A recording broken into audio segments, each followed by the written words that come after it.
बहुत पुरानी बात है। रामनगर नामक एक गांव था। उस गांव के लोग बहुत गरीब थे। उसी गांव में रामू और मोहन नाम के दो छोटे छोटे लड़के भी रहते थे।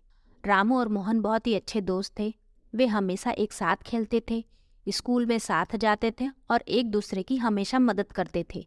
रामू और मोहन दोनों का पढ़ाई में खूब मन लगता था। धीरे धीरे समय बीत रहा था। एक दिन शहर से रामू के मौसाजी रामू के घर आए। रात में भोजन करने के बाद रामू के मौसाजी ने देखा कि रामू एक छोटे से दिए के उजाले में बहुत ही ध्यान से पढ़ रहा है। उन्होंने रामू से कुछ सवाल किए, जिसका जवाब रामू ने बड़ी उत्सुकता के साथ दिया। रामू की पढ़ाई में लगन देखकर उसके मौसाजी उसे अपने साथ शहर ले आए और एक अच्छे स्कूल में उसका दाखिला करवा दिया। अब रामू शहर के एक अच्छे स्कूल में पढ़ रहा था, जबकि उसका दोस्त मोहन गांव के उसी छोटे स्कूल में पढ़ता था। लगभग 20 साल बाद रामू अपनी सारी पढ़ाई पूरी करके अपने गांव आया।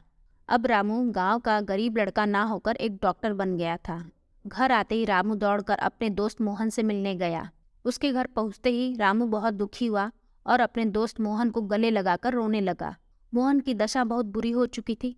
गांव में बहुत ज़्यादा पढ़ाई नहीं कर पाया और गरीबी के कारण कम उम्र से ही मजदूरी करने लगा था। रामू से मिलकर मोहन भी बहुत खुश हुआ।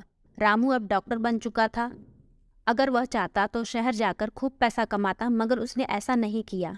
रामू ने गांव में ही रहकर अपने दोस्त मोहन और पूरे गांव वालों की सेवा करने का मन बना लिया। रामू ने गांव के बगल में ही एक छोटा सा अस्पताल खोल दिया और अस्पताल का सारा प्रबंध मोहन को दे दिया। रामू और मोहन दोनों ने खूब मन लगाकर काम किया और कुछ ही सालों में एक छोटा सा अस्पताल बहुत बड़ा अस्पताल बन गया। इस प्रकार रामू ने अपने दोस्त मोहन को गरीबी से निकाला, बल्कि साथ में समाज सेवा भी की। तो दोस्तों, इस कहानी से हमें ये सीख मिलती है कि सच्ची दोस्ती हमेशा काम आती है। तो फ्रेंड्स, अगर आपको मेरी कहानी अच्छी लगी हो तो इसे कमेंट में लिखकर बताएं और मेरे चैनल को लाइक और सब्सक्राइब करें। तो फिर मिलते हैं एक नई सी कहानी के साथ।